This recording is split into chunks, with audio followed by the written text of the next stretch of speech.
तेरी शरण में मैया तेरा बेटा आया है। तेरी शरण में मैया तेरा बेटा आया है। तेरी शरण में मैया तेरा बेटा आया है। तेरी शरण में मैया तेरा बेटा आया है। तेरे बिना ना दूजा कोई और सहारा है। तेरे बिना ना दूजा कोई और सहारा है।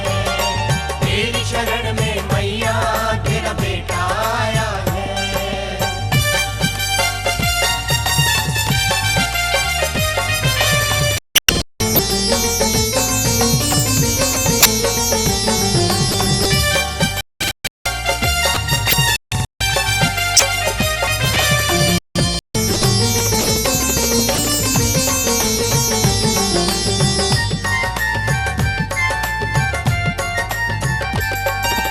दुखों ने इस